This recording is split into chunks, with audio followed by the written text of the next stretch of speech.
Very good morning students. आज हम study करेंगे सेंट्रल नर्व सिस्टम के बारे में। पहले की क्लास में हमने सेंट्रल नर्व सिस्टम के बारे में डिस्कशन कर लिया था कि जो सेंट्रल नर्व सिस्टम होता है मानव के अंदर, उस सेंट्रल नर्व सिस्टम में दो मुख्य भाग होते हैं। एक होगा मस्तिष्क और दूसरा कौन सा भाग होता है, मेरुरज्जु होता है। ये हम लास्ट टाइम डिस्कशन कर चुके थे। मस्तिष्क और कौन सा भाग होगा, मेरुरज्जु होगा। और मस्तिष्क और मेरुरज्जु होता है वह सेंट्रल नर्व सिस्टम का निर्माण करते हैं। मस्तिष्क और मेरुरज्जु में हमने देखा था कि इनके कुछ कॉमन कैरेक्टर्स होते हैं। उस कॉमन कैरेक्टर्स के बारे में हमने पढ़ा था। और कॉमन कैरेक्टर्स में हमने सबसे पहले देखा था कि मस्तिष्क और मेरुरज्जु होता है, उसके बाहर की ओर का आवरण होता है, उसे हम मस्तिष्क का आवरण कहेंगे। तो इस प्रकार से मस्तिष्क के बाहर का आवरण होगा मस्तिष्क का आवरण कहेंगे। मेरुरज्जु के बाहर का आवरण भी उपस्थित होता है जिसे हम मेनिंजाइसिस कहते हैं। तो इस प्रकार से मस्तिष्क आवरण या जिसे हम क्या कहेंगे, मेनिंजिस कहते हैं। तो मेनिंजिस उपस्थित होता है। यह मेनिंजिस या मस्तिष्क आवरण होता है वो 3 आवरणों से बनकर बना होता है। हमने पढ़ा था सबसे बाहर की ओर होगा जो दृढ़ तने का है ड्यूरामेटर, उसके बाद में एरेक्नोइड, उसके बाद में कौन सा होता है, पायामेटर उपस्थित होता है। तो 3 आवरण होते हैं मेनिंजाइटिस के। फिर ये ऐसा ही संरचना किसमें उपस्थित होती है, मेरुरज्जु के अंदर भी उपस्थित होती है। फिर हमने दूसरा पढ़ा था, वो आपको ध्यान रखना है, CSF दरो पढ़ा था, यानी सेरिब्रो स्पाइनल फ्लूइड के बारे में पढ़ा था कि सेरिब्रो स्पाइनल फ्लूइड होता है यह द्रव पदार्थ के रूप में क्षारीय, हल्का और रंगहीन पदार्थ होता है जो कि लसिका के समान संरचना होती है जिसे हम CSF कहते हैं। यह मस्तिष्क और मेरुरज्जु को बाह्य आघातों से बचाता है तथा आपको ध्यान रखना है यह मस्तिष्क और मेरुरज्जु होगा उनके अंदर रोगाणुओं को नष्ट करने में सहायक होता है तथा मस्तिष्क और मेरुरज्जु की उनकी कोशिकाओं को ऑक्सीजन और अन्य पोषक पदार्थ प्रदान करने का कार्य वह सेरिब्रो स्पाइनल फ्लूइड के द्वारा किया जाता है। अब हम समझते हैं कि ये सेरिब्रो स्पाइनल फ्लूइड होता है वो किस प्रकार से यानी कॉन्टैक्ट रहता है और इसमें कौन कौन से आप ध्यान देंगे। मस्तिष्क के अंदर का भाग होता है वो खोखला होता है और अंदर का जो खोखला भाग होता है उसके अंदर कौन कौन सी गुहाएं उपस्थित होती हैं उस बारे हम डिटेल से देख लेते हैं। तो इस प्रकार से अंदर की गुहाएं होगी या वेंट्रिकल्स होते हैं, उस वेंट्रिकल्स के बारे में हम पढ़ेंगे कि इनके अंदर कौन कौन से वेंट्रिकल्स होते हैं। ये CSF दर होगा, वो मस्तिष्क और मेरुरज्जु का जो CSF दर होता है वो पूरा एक कैनाल के रूप में, एक पूरी विस्तर संरचना के रूप में उपस्थित होते हैं। और इस विस्तर संरचना का निर्माण किस प्रकार से होता है उस बारे में हम समझ लेते हैं। फिर उसके बाद हम मस्तिष्क की रचना के बारे में पढ़ेंगे। तो मस्तिष्क की रचना पढ़ने से पहले हम कुछ मस्तिष्क के बारे में बेसिक बातें वो आप पढ़ लेते हैं हम कि मस्तिष्क की संरचना किस प्रकार की होती है। देखो हमारा मस्तिष्क है वो इस प्रकार से ऊपर की ओर जो बाहर की ओर भाग दिखाई देता है वो जनरली हमें जो दिखाई देता है वो प्रमस्तिष्क का भाग है और प्रमस्तिष्क के बाद में दूसरे मस्तिष्क के भाग होते हैं वो उसके नीचे की ओर उपस्थित होते हैं। हम उसकी इस प्रकार से संरचना बनाते हैं जिससे आपको एक बार बेसिक क्लियर हो जाए कि मानव का मस्तिष्क होता है वो किस प्रकार का होता है। तो मानव के मस्तिष्क में आप देखेंगे तो इस प्रकार से यह मानव का मस्तिष्क होगा, उसमें सबसे पहला भाग होता है वो अग्र मस्तिष्क का भाग होगा और अग्र मस्तिष्क में सबसे बड़ा भाग होता है जो मस्तिष्क का 70 से 80% भाग का निर्माण करता है। उस 80% भाग का जो निर्माण करेगा उस भाग को हम क्या कहते हैं, प्रमस्तिष्क कहा जाता है। तो यह भाग हो गया यह मस्तिष्क का प्रमस्तिष्क। और प्रमस्तिष्क होता है वो 2 गोलार्धों से मिलकर हेमीस्फीयर से मिलकर बना होता है। एक आपको ध्यान रखना है ये इधर की साइड का होगा तो बायां गोलार्ध हो जाएगा, दूसरा दायां गोलार्ध। इस प्रकार से 2 गोलार्धों से मिलकर के बना होता है। तो ये 2 गोलार्ध है जिससे मिलकर के ये संरचना का निर्माण होता है। ये गोलार्ध होते हैं ये आपस में कनेक्टेड रहते हैं संयोजन पट्टी के द्वारा। इस प्रकार से संयोजन पट्टी से जुड़े हुए रहते हैं और संयोजन पट्टी से दोनों गोलार्ध क्या होंगे, आपस में जुड़े हुए रहते हैं। अब उसके बाद में इसमें से यह जो भाग है यह भाग होगा मस्तिष्क का बायां और दाएं दोनों भाग उपस्थित है। अब इन दोनों को हम क्या कहेंगे, तो आपको ध्यान का यह भाग होगा जिसे हम प्रमस्तिष्क कहते हैं या सेरिब्रम कहा जाता है। तो यह भाग होगा उसे हम सेरिब्रम कहेंगे। सेरिब्रम के बाद में नीचे की ओर का यह भाग होता है और सेरिब्रम के नीचे की ओर का भाग होगा जो कि भाग होता है वह किसका होता है, अग्र मस्तिष्क का ही भाग होगा और जैसे हम क्या कहते हैं डायनसेफेलॉन कहा जाता है। तो इस प्रकार से डायनसेफेलॉन होता है यह भाग उपस्थित होता है। तो ये डायनसेफेलॉन होगा दूसरा भाग और डायनसेफेलॉन और सेरिब्रम होता है ये दोनों मिलकर के और किसका निर्माण करते हैं, तो आप ध्यान देंगे यह दोनों मिलकर के और आपको ध्यान का अग्र मस्तिष्क का निर्माण करते हैं। तो ये मस्तिष्क का आगे का भाग है जिसे हम क्या कहेंगे, अग्र मस्तिष्क कहा जाता है या इसे हम क्या कहेंगे, 4 ब्रेन के नाम से जाना जाता है। तो ये 4 ब्रेन या अग्र मस्तिष्क हो गया। अब उसके नीचे का भाग है ये जो भाग है वो भाग किसका हो जाएगा, तो आप ध्यान देंगे यह भी भाग है वो अग्र मस्तिष्क का ही है।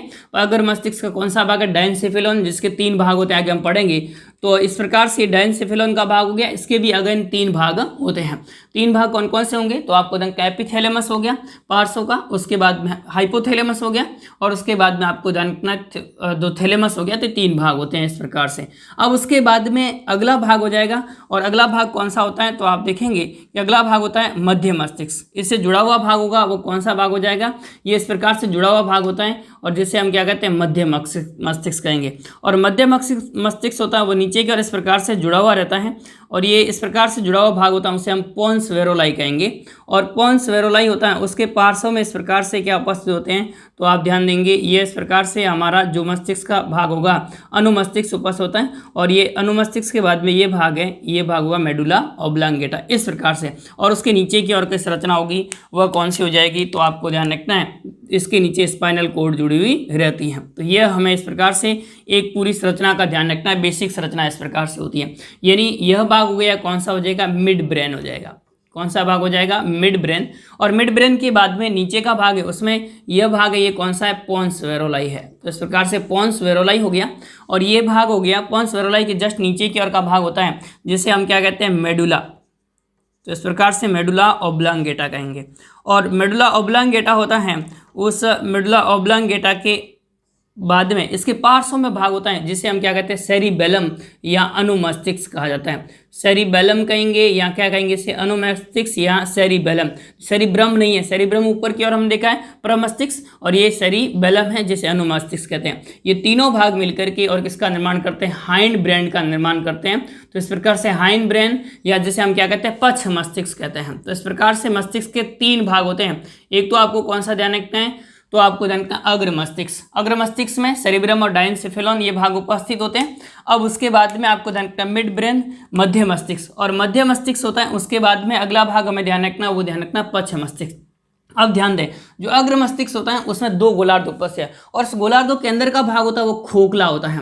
अंदर का भाग होगा जो खोखला होता है, और इस अंदर के खोखले भाग होता है उसे हम क्या कहते हैं, वेंट्रिकल कहा जाता है। क्या कहेंगे, वेंट्रिकल कहा जाता है। अंदर का भाग खोखला होगा जिसे हम क्या कहेंगे, वेंट्रिकल। ये फर्स्ट वेंट्रिकल, और ये कौन सा वेंट्रिकल हो जाएगा, सेकेंड वेंट्रिकल होता है। इस जो वेंट्रिकल्स होते हैं इसमें फर्स्ट वेंट्रिकल और सेकंड वेंट्रिकल्स है उसके बारे में हमें ध्यान रखना है, या ये दोनों पार्श्व में उपस्थित, इस प्रकार से हमारे पार्श्व में उपस्थित है, इसे हम क्या कहते हैं, लेटरल वेंट्रिकल भी कहा जाता है। तो इस प्रकार से इसे लेटरल वेंट्रिकल के नाम से भी जाना जाता है, तो इसे लेटरल वेंट्रिकल भी कहा जा सकता है। तो ये लेटरल वेंट्रिकल्स या पार्श्व वेंट्रिकल्स उपस्थित होते हैं। अब लेटरल वेंट्रिकल्स होंगे वो नीचे की ओर जुड़े हुए रहते हैं, और नीचे की ओर जुड़े हुए रहेंगे। ये वेंट्रिकल्स का भाग है, ये भी आपको जानना है अग्र मस्तिष्क फोर ब्रेन में उपस्थित है। ये फर्स्ट और सेकंड वेंट्रिकल ये भी किस में उपस्थित है, फोर ब्रेन में। और ये आपको जानना है कौन सा वेंट्रिकल हो जाएगा, थर्ड वेंट्रिकल है।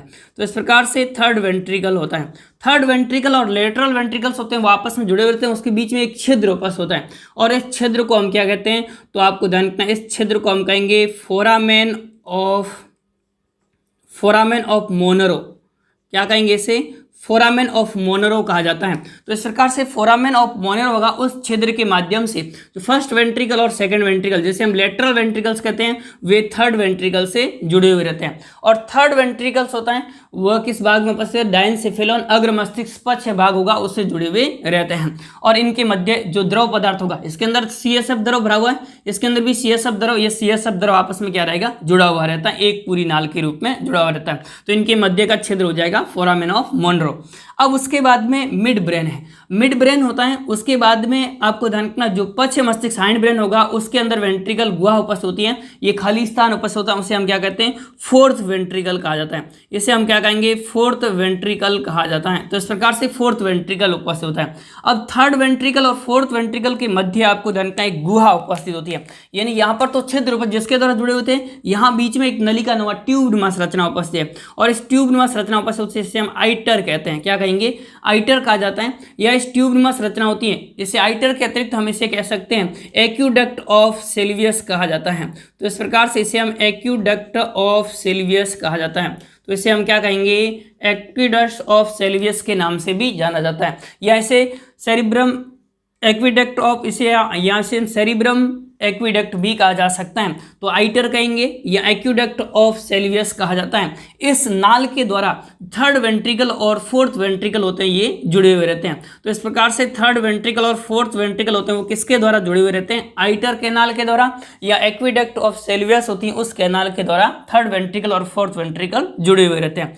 फोर्थ वेंट्रिकल होता है, उसके बाद में आपको धन का ये भाग होगा, इस पार्श्व में दोनों भाग है वनु मस्तिष्क के उपस्थित है, और इस प्रकार से ये भाग होगा। इसके नीचे की ओर क्या उपस्थित होगी, यहाँ पर मेडुला ऑब्लांगेटा, और मेडुला ऑब्लांगेटा होगा किससे जुड़ा होता है, स्पाइनल कॉर्ड से जुड़ा हुआ रहता है। तो इस प्रकार से स्पाइनल कॉर्ड होगा उससे जुड़ा हुआ, ये पूरी इस प्रकार से एक पूरी संरचना का निर्माण होता है। और उस संरचना को हम क्या कहते हैं, तो आपको ध्यान रखना है ये पूरी संरचना होगी जिसके अंदर CSF दर होता है वह भरा हुआ रहता है, इस कैनाल के रूप में संरचना उपस्थित होती है।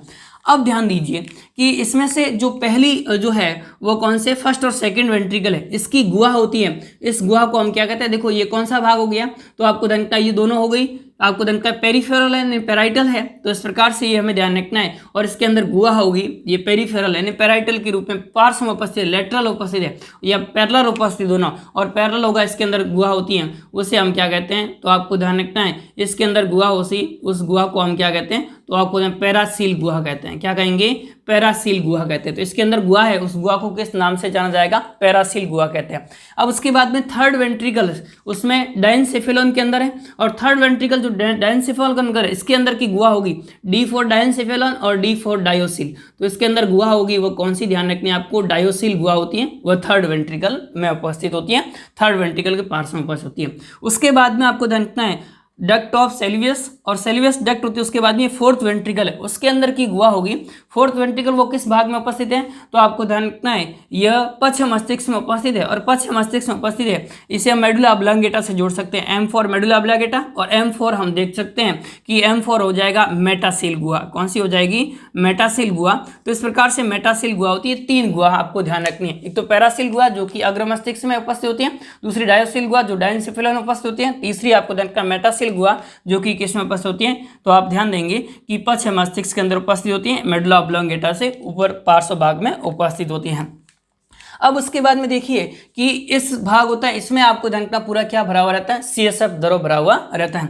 और CSF द्रव होता है उसका स्त्रावण किसके द्वारा किया जाता है, हमने पढ़ा था कि रक्तक जालक के द्वारा होता है, यानी इसके अंदर जो कोशिकाएं उपस्थित होगी वो मिलकर के रक्तक जालक का निर्माण करेंगे। एक रक्तक जालक होता है वो आपको ध्यान रखना है पोस्टीरियर, और एक होता है वो आपको ध्यान रखना है इंफीरियर होता है, यानी आपको ध्यान रखना है एक ऊपर के भाग में उपस्थित होगा जो कि फोर्थ वेंट्रिकल के छत पर उपस्थित होता है, और दूसरा होता है वो आपको ध्यान रखना है मेडुला की छत पर उपस्थित होता है, और मेडुला की छत पर उपस्थित होता है उसे हम क्या कहते हैं, तो आपको ध्यान रखना है इन्फीरियर कोराइड प्लेक्सस कहा जाता है या रक्तक जालक कहा जाता है। तो इस प्रकार से दोनों रक्तक जालक होते हैं, इनके द्वारा आपको CSF द्रव होगा उसका स्त्रावण किया जाता है।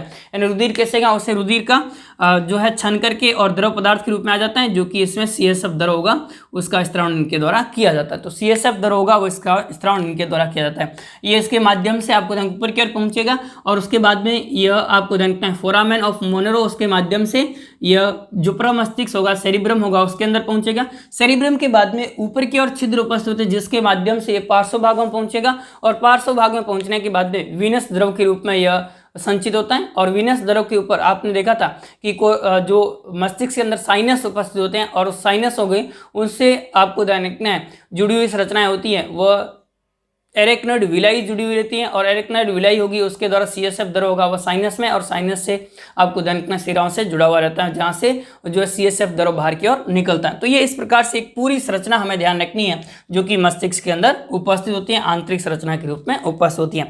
अब उसके बाद में ध्यान दीजिए मस्तिष्क में एक चीज और ध्यान रख सकते हैं कि मस्तिष्क होता है उसमें जो दूसरा द्रव्य होता है वो बाहर की ओर उपस्थित होता है, श्वेत द्रव्य होगा वो अंदर की ओर उपस्थित होता है, यानी दूसरा द्रव्य ग्रे मैटर होगा वो पार्श्व में उपस्थित होता है, और जो श्वेत द्रव्य होगा व्हाइट मैटर होता है वो अंदर की ओर उपस्थित होता है। देखो ध्यान दें कि जो ग्रे मैटर होता है वो ग्रे मैटर किससे बने, ग्रे मैटर होगा वो आपको ध्यान रखना है तंत्रिकाएं से बनता है, यानी तंत्रिका कोशिका होगी उसका जो साइटोन होता है, कोशिका बॉडी होती है, उससे बनता है, वो कौन सा, ग्रे मैटर बनेगा। तो इसमें आपको ध्यान रखना है इस प्रकार से ग्रे मैटर बनेगा, जबकि जिसमें एक्सॉन्स भाग उपस्थित होता है वो व्हाइट मैटर का निर्माण करता है। तो व्हाइट मैटर होगा वो अंदर की ओर मस्तिष्क में उपस्थित होता है, और जो ग्रे मैटर होता है वो बाहर की ओर उपस्थित होता है। जबकि स्पाइनल कॉर्ड में जस्ट इसके उल्टा होता है। या स्पाइनल कॉर्ड में आप देखेंगे तो इसमें आप ध्यान देंगे तो ग्रे मैटर होता है वो अंदर की ओर उपस्थित होता है, यानी ग्रे मैटर होगा वो कहाँ की ओर उपस्थित होता है, अंदर की ओर उपस्थित होता है, जबकि व्हाइट मैटर होता है वो बाहर की ओर उपस्थित होता है।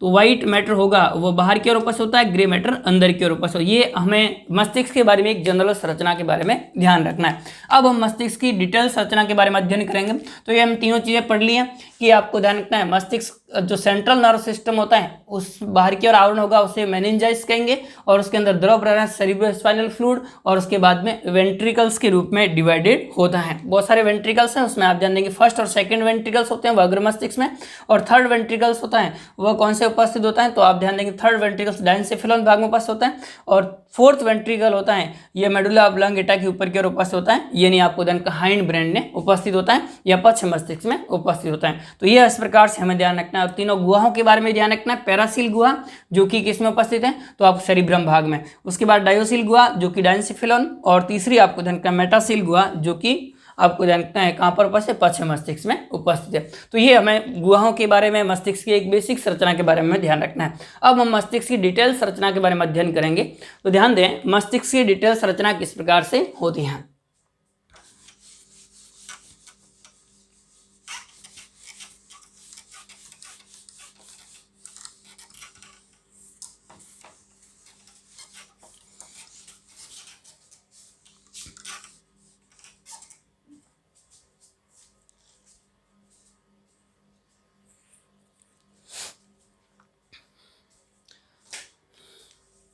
अब देखिए मस्तिष्क की रचना किस प्रकार से होती है, निर्माण किस प्रकार से होता है।